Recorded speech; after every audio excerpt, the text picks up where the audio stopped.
Hey, it's Tony Caine. In today's business session, I've got the recording of a recent podcast I did with the LinkedIn marketing guru, Nathanial Bibby from Bibby Consulting Group. You're going to learn the tips and techniques that Nathanial uses to significantly increase his reach and to grow his client base and revenue by using LinkedIn as a powerful marketing tool. I really hope you enjoy today's video on the podcast with Nathanial Bibby from Bibby Consulting Group. So Nat, thanks so much for joining us today, buddy. Mate, thanks for having me. I'm stoked to be here. You know what? I was really excited to have you on today because digital marketing, online marketing, everyone's got a bad story with it. And I was really excited to get you on today because I know your story. But if you could talk us through sort of how you, I suppose, stumbled across online marketing and where it's got you today. Yeah, great question.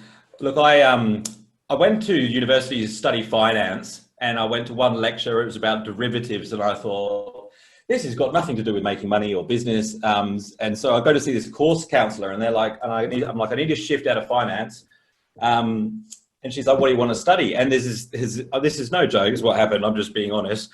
There's a group of attractive women walking past the window of the career officer's office. And I said, what are they doing? And she goes, they're on their way to a marketing lecture. And I said, I'll do that. And and to be honest, like, what's interesting is I had just started like ordering pizza on the internet. So I was like actually just starting to buy on the internet when I got to university, and I did a 5-year degree and I didn't do one unit on online marketing. And there's so many graduates in marketing. I ended up in a sales role. I actually went to Thailand to sell property. And I was sitting in a sales office during low season, rainy season, pretty much like that right now during coronavirus. There's no foreigners on the island that buy luxury property. And so I'm just sitting in the office in front of a laptop. I got this job. They haven't sold a property in 6 months, the guys I'm working for. And so literally like from 7 o'clock in the morning to 11 o'clock at night, all I did is try and work out how I can get customers through the internet so that when high season comes, we've got a full schedule. And we literally like sold out 93 villas in the first high season I was there, just because I learned how to get the website to the top of Google. So that's the thing. At the time, SEO was the thing. And, you know, Google got smarter. It became less effective, more competitive. Around about the time I got recruited by a company in Hong Kong. So if you find out how to get property sites at the top of Google, you become in high demand. Hong Kong real estate agency with 150 agents recruit me. While I'm on the plane to Hong Kong almost, Google updates its algorithm. All of the websites I've optimized, page 100 of Google, got knocked back in the rankings. And so again, like, you know, I had to innovate. So I learned about Google advertising. So what happens with digital marketing, and it's happening in an accelerated rate, is as things become more known, more popular, they become more competitive, less effective. And so, like, you know, social media is the thing at the moment. And it is getting like to that point where it's more saturated, but it's also becoming like more of a social media is something that the power is in the hands of the consumer. You know, like, you can't really interrupt people successfully on social media and expect to get a result. So it just means that it's getting harder, and there's more of a need for professionals like me to be in the game. So, you know, I when you asked me how I got into marketing, it was just literally as a salesperson trying to figure out how to get leads globally. And it wasn't long before my marketing skills were in way more demand than my sales skills, because if you can fill a company up with leads, you can make the sales happen. And was that like a natural step to take the step to starting your own consulting firm, specializing in digital marketing? Look, I would have loved to have done that. I was always a very good salesperson and was very good at generating my own leads. I think running a business is something that, you know, I've tried several businesses throughout my life. I think that it's something that scared me a little bit. I was forced into it. I didn't lose my job, sorry. I was in a company that was doing a public listing. There was a lot of politics. Kind of long story short, I hadn't been paid in 3 months, which means I couldn't pay my bills. I had an eviction notice pending. I was actually, the day that I quit my job, the day I walked out that morning, was the day I got the eviction notice and the day that I realized my electricity had been cut out. And so that evening when I went to turn on the lights is when I realized that they weren't working. and I got 2 extension cables, plugged them together, ran them down the stairwell of my apartment building into a power socket in the public area, and connected the other end to those two extension cords to a desk lamp so that I could sit underneath it and write a business plan. And that's when I started my company. The next day I made $15,000 in sales. And shortly thereafter, I was invited by a business coach to be a sponsor of an event of his. He's like, you invite your network, I'll thank the sponsors at the end. And so he did, but I asked him, I said, this time instead of saying I'm an online marketing consultant, because like you said, a lot of people have had bad experiences with online marketing consultants. Why don't you tell them that I'm a LinkedIn specialist? If they want help with their LinkedIn profile, come and talk to me after the event. And I was just swamped, and David, being a business coach, he said to me, the market is making it very clear what it wants. And that's when I decided to specialize in LinkedIn. Was the first LinkedIn marketing agency in Australia. And everybody in the marketing industry that I knew, just thought I was crazy. They're like, hey, how can you have an entire business about LinkedIn? But then what happens is, when somebody's having a business event or a marketing event and they want to get a LinkedIn speaker, who are they going to call? I'm at the top of Google. Wasn't that hard to get there? And so I very quickly became an industry leader. I've now got the most experience running campaigns for businesses on LinkedIn. Very different to a LinkedIn trainer who just runs workshops. They've got experience in their own business, perhaps, but I've had experiences 100 or so different industries. So what's likely to work for a particular business just based on your experience. And very fortunate to me, LinkedIn has just got better and better and better with all the features they've released and the Microsoft acquisition. And every time I hear these things in the news, they're getting their advertising is getting better, or they've made another acquisition, and I'm just thinking, this is fantastic. This platform's not going anywhere. There's 700 million members now, and still the majority of people don't know how to use it properly.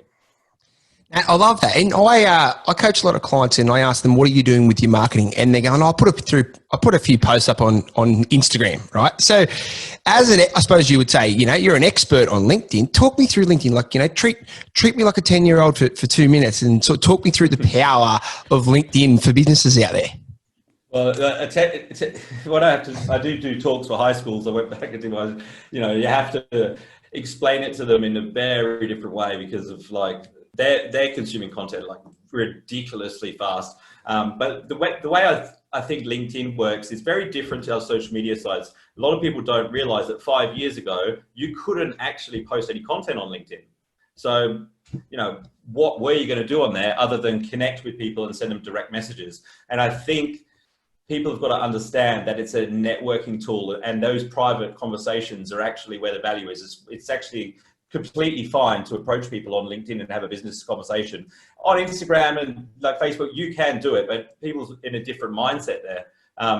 So to book meetings with people is not necessarily the most appropriate thing. And people trust LinkedIn 3 times as much as or business professionals trust LinkedIn 3 times as much as the next best social media site, which is Facebook. So if it's trusted 3 times as much and you're in business to business, it makes sense to be posting content there. And then if you invite somebody into your network, you send them a connection request, a bit like if somebody sends you a friend request on Facebook, obviously it's a bit weird to do that because, you've got all this personal information there, you've got all these photographs and all this, background stuff. You may not want to connect with business people. But on LinkedIn, you don't really have any of that stuff. And if you join my network tomorrow, you'll see my content. That's the way it works. So I'm choosing who's in my audience. Whereas on Instagram, I could say, hey, can you please follow my page? It's very different than me sending you an invitation to connect with me and let's be part of each other's network. So I think it's a huge opportunity just to network. If you've ever done offline networking, this is that on steroids. and that, I appreciate that, buddy. And would you say, is there certain types of businesses that should be on LinkedIn and certain types that shouldn't? Or do you think that done correctly, any business can prosper via LinkedIn? Yeah, look, the question you've got to ask yourself is how important is it for the business to be engaging with their audience at scale? Because if it is important to be engaging with your audience at scale, the chances are, especially if you're in business to business or professional services, the chances are they are members of LinkedIn. So, I mean, there's a huge opportunity there to get an organic reach, to connect with them. I think it's a missed opportunity if you don't. Like, social media allows us to engage with our audience at scale. And I think anyone that's not taking it seriously doesn't care enough about their audience, because that's where their attention is. That's where they're having conversations. That's where they want their problems solved.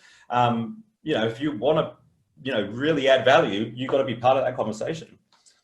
And that, my job as the host of this podcast, I've got to go out there and get into the minds of the brightest people on the planet in all different, expertises. And mate, wouldn't be doing my listeners justice if I didn't ask you. So let's say we've got a new business, right?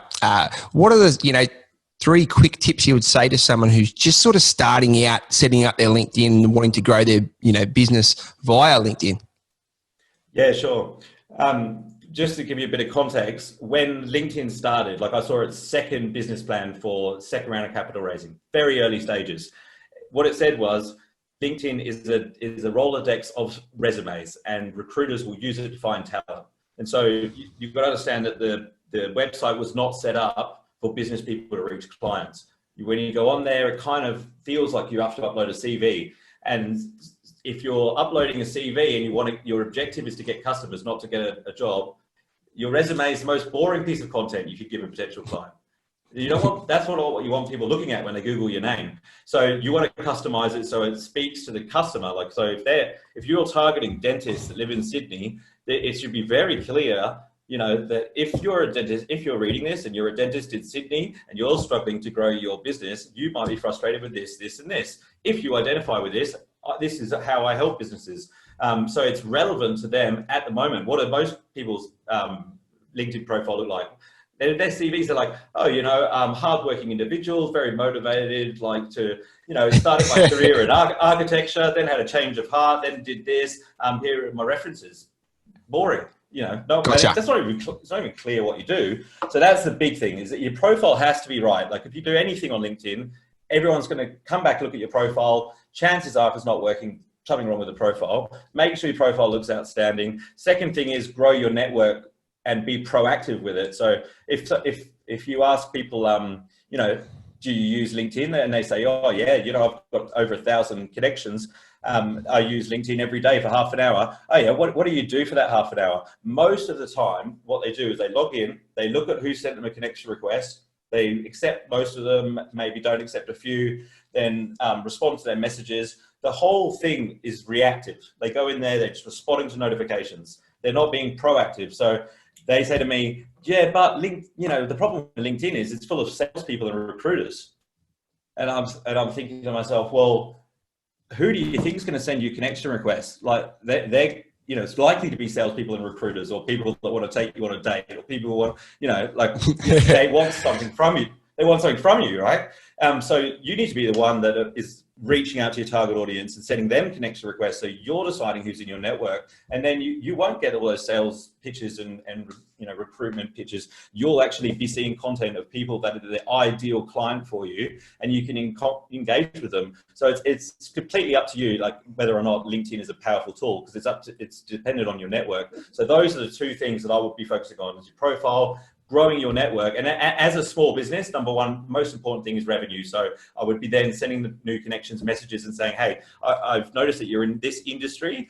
I work with clients that are in your industry. I would love to find out more about what you do so I can work out whether or not I can add value. So you want to have a conversation with them over the telephone so you can find out if they have the problem that you solve. So it's very important not to start selling until they've told you that they have a problem that you can fix, or that they have a need for your service. Otherwise, you'll come across as a salesperson and it will not work. So those are 3 things, I think is a great way to scale a business with no money, just time.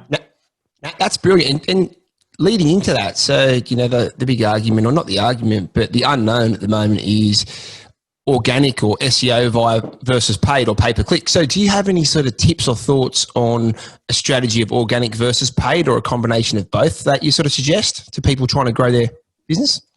Yeah, absolutely. Look, paid is always going to give you a more immediate result. I think it's really important that if you are going to do paid, that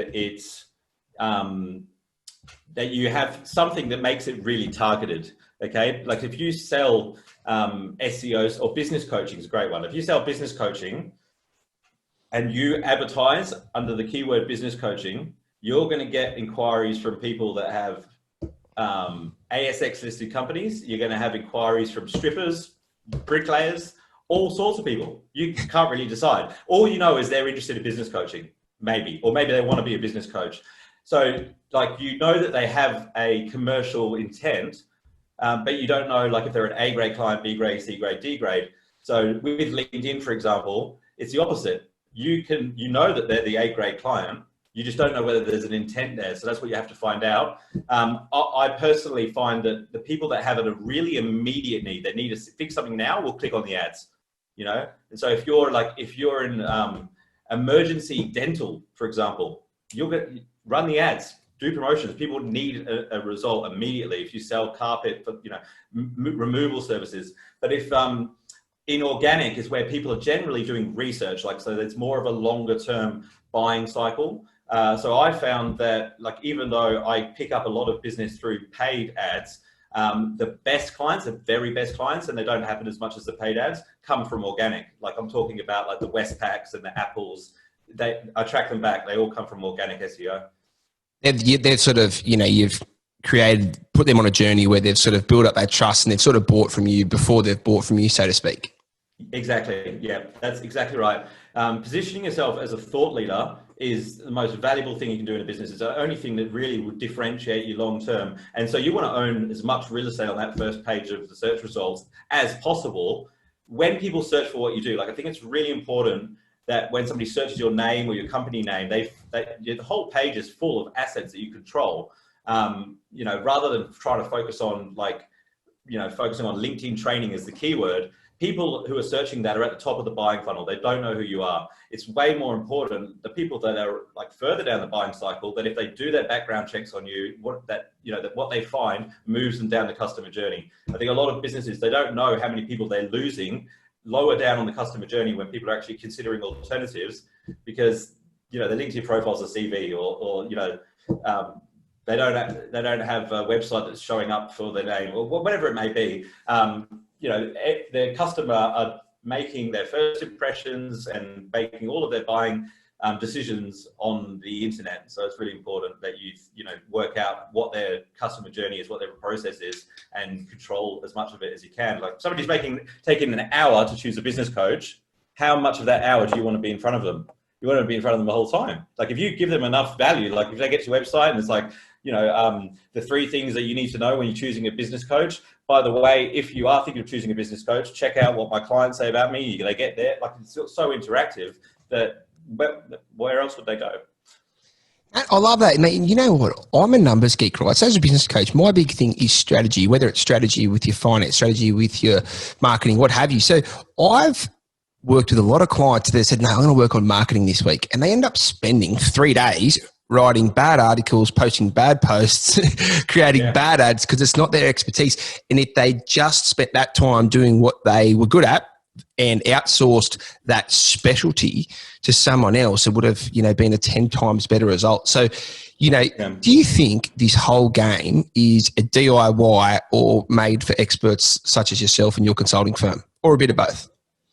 I think that whether you're an expert or you're outsourcing or whatever, the problem is not finding how to write a good article or getting the hack for LinkedIn or the hack for Instagram, because you get that and it's good for like now, and then 2 months later you're sitting in front of an empty screen again. So the problem actually is lack of planning. They don't have a strategy, like, to your point.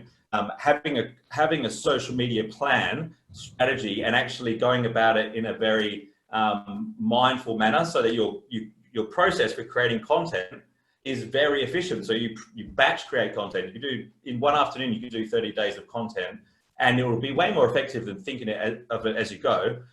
Make sure it all follows the process. You've got subtitles, they've got the captions, they're structured in a certain way, so that when you are posting, you're doing it at optimal time of day. And so whether or not you create that or you outsource it, that needs to be in place before I think you bother spending 3 days writing an article.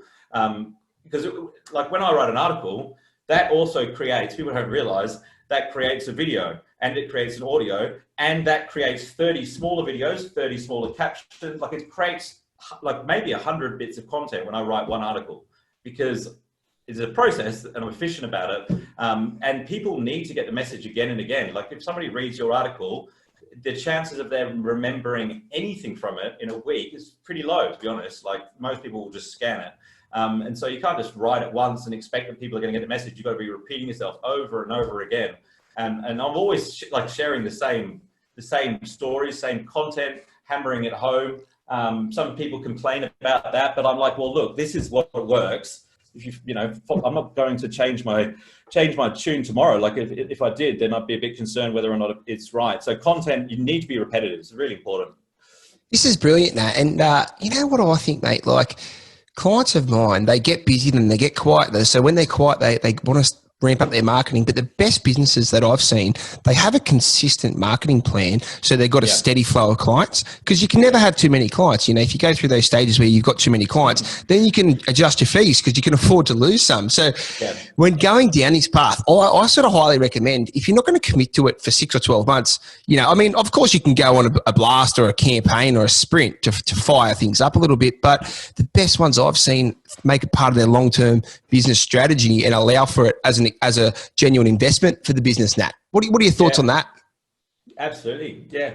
I think also choosing a niche it gets thrown around a lot. Like, choosing a niche is important, but what's even better is, like, you got this guy here, right? And this guy here is called Henry, right? I don't know if you can see my stick figure.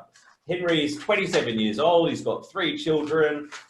His favorite TV show to watch is The Bachelor. I don't know. I don't watch TV, but, like, what magazines he reads. What time he gets up in the morning, how many pets he has. You even know what he looks like in your head. And so every time you're communicating with your audience, all you're doing is writing to this guy, right? And so your content becomes much more personalized, like as if you're post as a text message to somebody.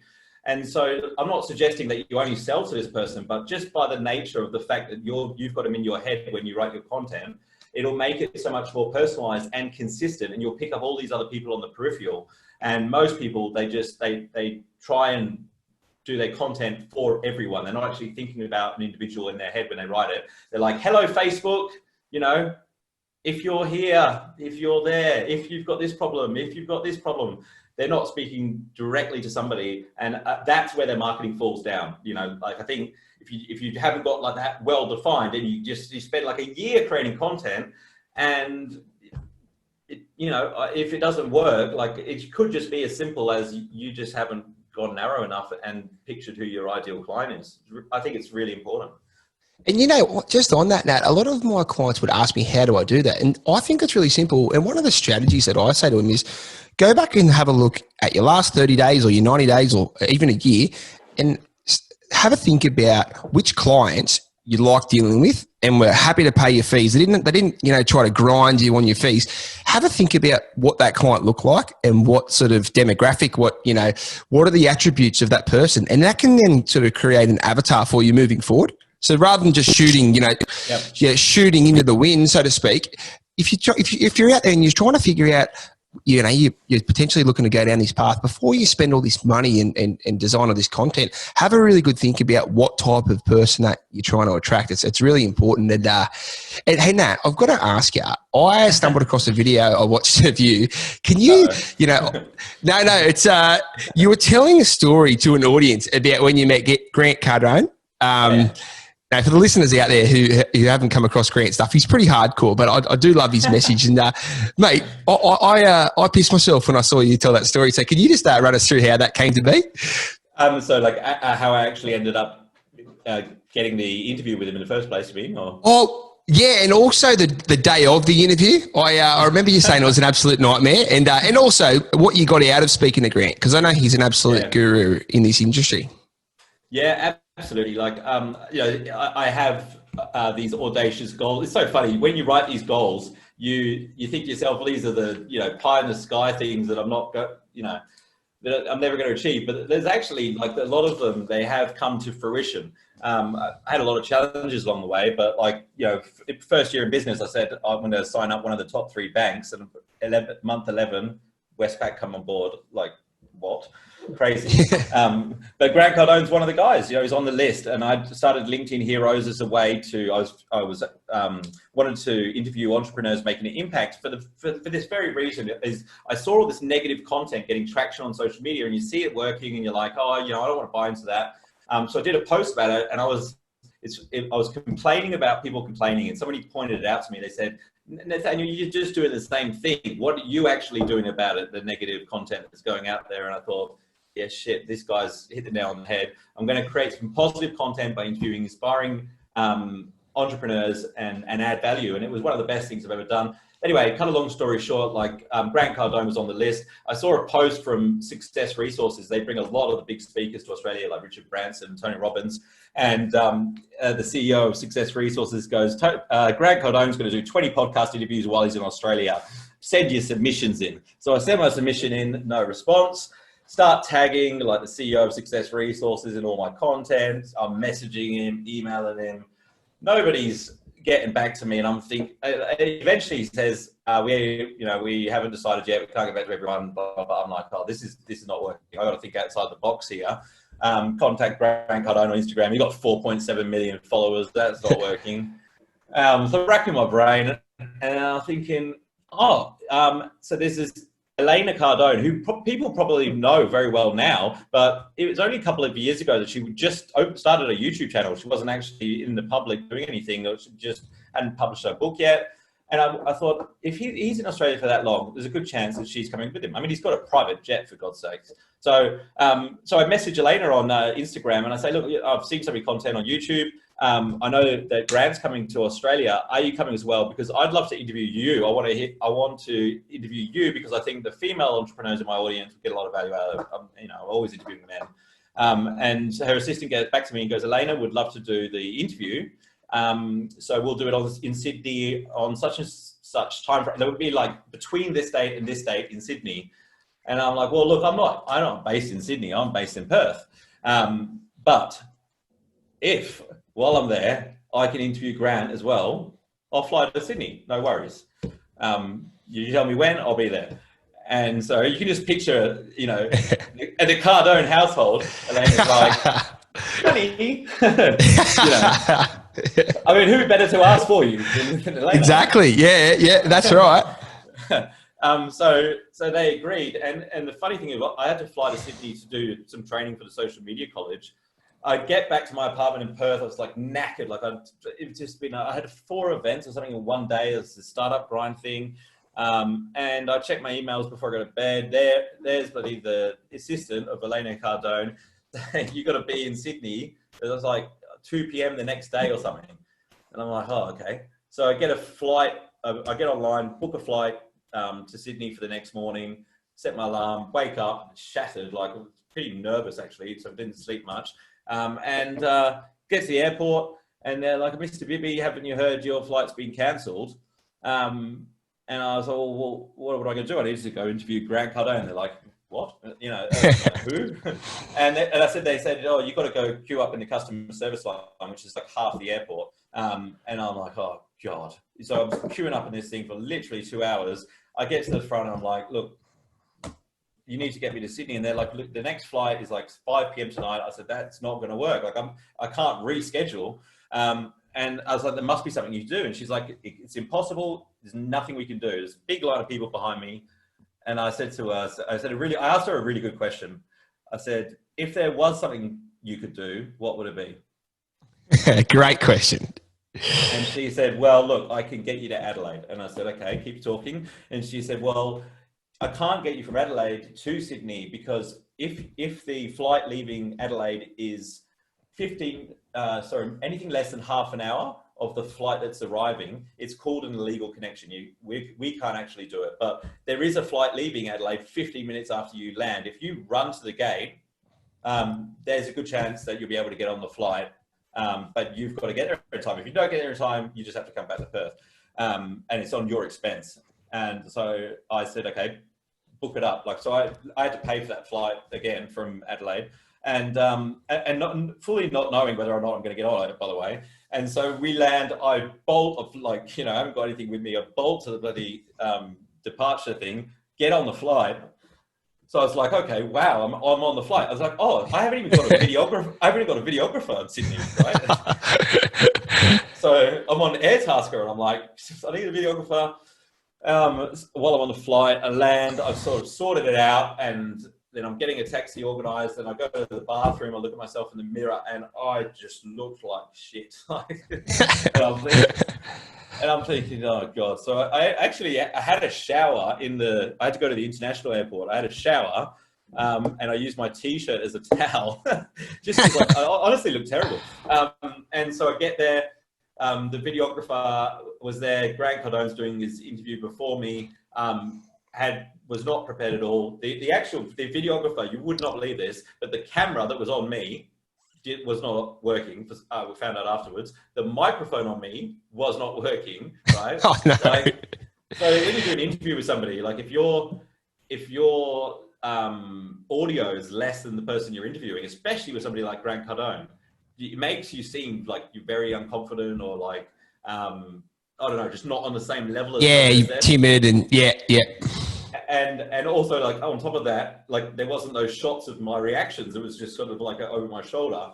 But having said that, like, it was very authentic. The questions I asked him, I even asked him during the interview, if you watch it, to become a client of mine. And he said, yep, let's do it, man. I'm in. It turns out like his team wasn't a good fit for us. Nothing negative, just different with doing things. But I learned a huge amount from him. And look, even if the camera wasn't working, it cost me a fortune to be there. It was, it was full on. Getting the interview with Grant Cardone, it puts you on another playing field. Like, now I can ask, Tony Robbins for an interview. I can approach certain people because I got that track record. So from my perspective, it was a very important milestone in my building my brand. And on top of that, he like gave me so much value. Like I said to Grant, I said, like, you've got all these haters and stuff. I said, there must be something behind all this. I told him about my social media. I said, what is it that I need? What is it I need to do to get to the next level? Something's not clicking. Like, I'm kind of stagnating it. Like, I got 35,000 on LinkedIn and similar on Instagram. Like, how do I get to 100? And he said, man, he's like, dude, he's like, you need to have bigger opinions on stuff. He's like, you just come in here and you're like, you haven't disagreed with me once. He's like, you need to interview people that you fundamentally disagree with. Because that's where you create a interesting conversation, and I had to like think about this a lot afterwards, because he kind of just gave me the little nuggets. Like, he kept saying, I don't want to give you my secret sauce, man. But like, but he's very good at capturing attention. It has to be in line with your brand. Like, so everyone's got to have opinions about what's okay, what's not okay. But I think that working it out is the way that you do it. And Grant's been like consistent with this since the start, is literally by consistently throwing stuff out to the market, getting feedback, seeing what's working. That's how you get good at social media. Like, a lot of people will like want to create a video, and they're like, oh, okay, I've got a video marketing firm. Oh yeah, I think that looks good. Maybe we could do it better. I'll do like 30 takes, get all these people's feedback, Okay, now it's ready to post. It's been a month, and you post it, and you probably don't do another one for another. Like, if you literally did it once, threw it out there, did it again, threw it out there, did it again, by the time you got to the end of the month, you'd be such a better social media marketer, content marketer, because you're constantly getting feedback from the market. And people have this like bias towards perfection. They want everything to be perfect, but perfection is a form of procrastination. Like, but while you're trying to get it perfect, you're not actually finding out whether or not the audience is interested in what you're doing at all, because you might think it's awesome, but you don't know if the audience does. It's very subjective. And I different to what other people might. Mate, I love that. You know what? One thing, like, how people, they have that bias towards perfection. I say to all my clients and myself, I have a bias towards value. So everything I do, I don't care if my 5-year-old daughter films it, is my only objective is someone in the whole world going to be able to take a little bit of value out of this? I'm not trying. I don't need to be Steven Spielberg, right? Now, obviously, different, horses for courses. Westpac, can't put out a 5-year-old video, but you even look now, the whole world's changing. That whole quality's got to be perfect. No one gives a shit about that. But what I think people miss the mark is they put up these subpar, Instagram posts that don't add value to anyone. So I think if you're listening out there, obviously that consistency, just get it out there, but just make sure that, you literally have a box to tick. Will this add value to someone? And if so, just get it out there. If not, maybe revisit and think about how you can add more value. So, hey, Nat, I love that story, mate. That was really that the hustle in that story is amazing. And I love how what you said there just towards the end of it, where that Cardone interview led to something else, and I just love that inching forward where you're leveling up constantly, and I love that. And mate, I know you've got a pretty big business to run, so I don't want to hold you up, but the last question I sort of love to ask my guests is, so mate, what would have to happen for you in the next decade, for you to feel like you've really nailed the next 10 years, both professionally and personally, Nat? Yeah, so in the next 10 years, I would like to be helping enough businesses. I mean, when I grew up, like, I went to boarding school when I was 10, like we were living in Hong Kong, and I saw my family maybe 5 times a year. Saw my mum a lot more than I saw my dad, especially when I got divorced and stuff. But like growing up, like I always saw him like catching all these flights, running a business to support the family, and not seeing the family as much as he'd like to. And I kept thinking to myself as a kid, like I remember very clearly as a child thinking there must be a better way to do it. And so like my purpose in business is to help keep families closer together just by literally avoiding going out of business, because technology will disrupt most business guys who don't know what they're doing. And so I want to impact a lot of people. And my goal is, my biggest mentor is Tony Robbins. And so my goal is within the next 10 years to be a social media speaker at Tony Robbins' Business Mastery event. I have a very clear picture of him welcoming me on stage to add value to his audience. And that's my pie in the sky sort of trajectory that I'm on. When I achieve that, I'll have to come up with another one. And I'll get the recap of that and get you back on. And mate, I don't mind a punt every now and then, and I think I'll back you in on that one, buddy. In the next decade, I'll have a little bit on that. Mate, that has been brilliant. I know that you do this for a living, and you probably, this is all second nature to you, buddy. But there's been so much in here that so many people are going to be able to take away, especially things like just those little simple 3 LinkedIn tips where you said making sure that you update your profile to suit your target market. You're not just, you're not trying to get a job. You're trying to, get clients. So, and being proactive on LinkedIn and making sure that you sort of got a strategy around who you're messaging and what type of community you're going to create. So, Nat, this has been unreal, mate. So, mate, I suppose the last question I have to ask you is, mate, if I've got listeners out there who, don't have the time to do this and want to outsource it to a professional, where's the best place for them to touch base with yourself and your team, mate? Well, yeah, first of all, if you're saying you haven't got time, let's be honest, you do have time. I think that, if it's going to work successfully, like the business needs to be involved. So people can find me on anywhere they like to hang out online, whether it's Spotify, iTunes, Instagram, YouTube, Pinterest, Facebook, LinkedIn. Wherever it's convenient for you, I'm there. So just consume me where you feel comfortable. But I think that if you're thinking that you need to outsource it and you don't have time to do it yourself, just rethink what are the real reasons behind that statement, and is it actually more to do with not having a clear message, or worrying what other people think, especially for small businesses. It's really important that we don't avoid things by throwing them through to out of our responsibility, because it's something that fears us. So I'll just throw that a little in there to give people a kick up the butt.